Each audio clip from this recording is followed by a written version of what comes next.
Chanel Takes the Subway, Act 4, The Reissi. The morning after the show, I came back for the Resee, and if you're not in the industry, this is one of the best kept rituals in fashion. The day after a runway show, the collection is laid out for a small group to study up close, with no crowd, no lights, no music. It's just the clothes. And honestly, this is where a show like this fully clicks for me. On the runway, everything moves so fast. You catch a feeling, an impression. At the Resee, you finally get to slow down and actually see it.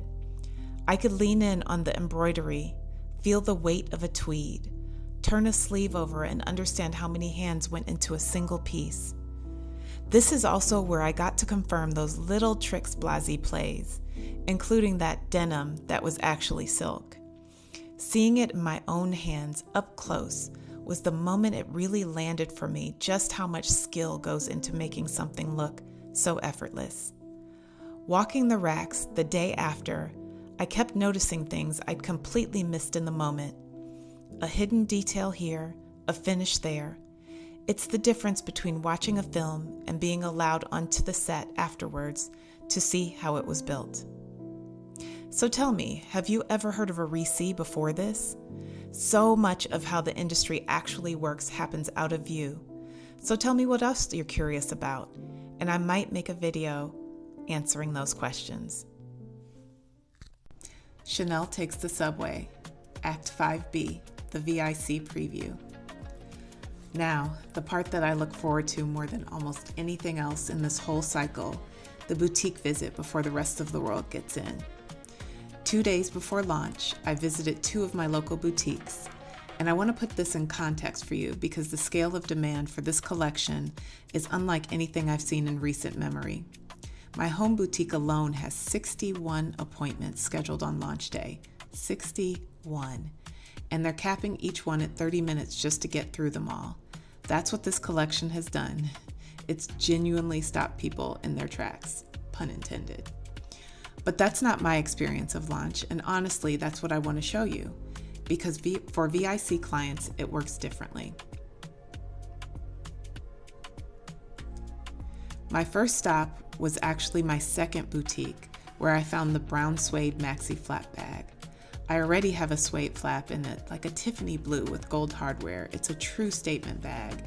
And this brown suede is its twin in spirit. Same material, completely different energy. One is a moment, this one is a bit of an everyday, and I needed both. From there, I headed to my home boutique, and that's where the real experience began. I arrive, and it's quiet. There's no crowd, no countdown, no scramble. What there is a dressing room staged entirely for me with pieces from the new collection that my team has pulled because they know my taste, they know my wardrobe, they know what I'm gonna love before I even walk in the door. Any pre-orders that have arrived are already waiting. The shoes are already in the room in my size. And before any of that, before the dressing room, we start with the trays.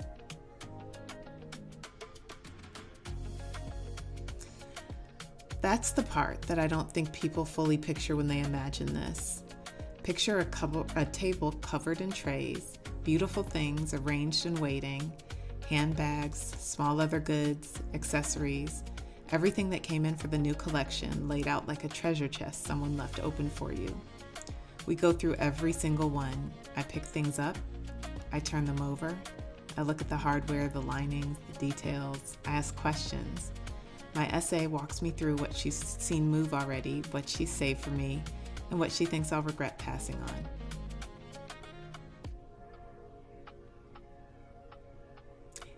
And here's the thing that makes this genuinely different from just shopping. With very few exceptions, I can ring the pieces I want right then, 2 days before launch, and take them home.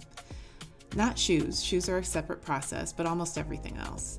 So I'm not waiting. I'm not hoping it's still there by the time my appointment rolls around. It already belongs to me before most people even know the collection has landed. So I want to know, when you imagine walking into a boutique a couple of days before the launch and seeing everything laid out, what would you go for first? Bags, ready to wear, Drop it in the comments, let me know. So next we moved into the dressing room. And this is where I got to actually live in these pieces for the first time. Not on a runway, not on a lookbook image, but on my body in a mirror in real life. That's a completely different experience, and it's one that I want to take you through. My pre-orders that had arrived were already hanging and waiting. The Tonight or Never blouse, and seeing it in person after waiting for it since New York felt completely vindicating. The zebra print skirt, which I have to tell you, photographs do not prepare you for what this fabric actually feels like. It's so delicious and soft. That silk lining against the knit, and it's just so good. You have to touch it to just understand. And the pants to the black knit two-piece set, which complete that look exactly the way I pictured. I'm still waiting for the top to arrive. Already in the room alongside my pre-orders was a black cardigan that stopped me cold the moment I saw it. It has the Chanel name spelled out vertically down the front in buttons. Not a logo applied on top, but the actual letters formed by the closures themselves. Clever and quiet at the same time. Exactly the kind of thing that only reveals itself when you look closely, which by now you know is very much my language when it comes to this collection. 2 scarves were also waiting in the room. My essay had already set them aside for me. One, I've already decided, is going straight onto the wall of my home office in Brooklyn. It's too beautiful to fold away. The other has a large-scale New York City motif, and there was something that felt exactly right about bringing that home from this particular collection. A little piece of the show in scarf form and wearable. From the tray table, they brought in an oversized clutch with its very cool, almost unisex quality, a relaxed and architectural vibe at once. Not what you typically reach for from Chanel, but that's exactly why I love it. And a brown suede vanity case. Chanel has done this style before, but the previous size was never quite right for me. Too small to be genuinely useful for what I actually needed to carry. So this larger size is exactly what it should have always been, and the brown suede made it an easy yes. Then they brought in the cream jacket with burgundy buttons. This one arrived a little later in the appointment, and it's absolutely stunning. One of those pieces where you put it on and you just go still for a second. The only issue was that the one on the floor was a size too small, so they're doing a swap for my size, and the moment it arrives, it's mine. I'm already building looks around it in my head. And the shoes that were already waiting in the room in my size, the sneakers have a sock-like pull-on construction, no laces, no fuss, just on and off. Now, not everything they pulled came home with me, and I think that's worth talking about because the edit is part of the process. There was a red and cream checked oversized shirt jacket that was a lot of fun, very New York, very of the moment. I tried it, I enjoyed it, and I put it back. Sometimes a piece is just not yours, even when it's objectively great.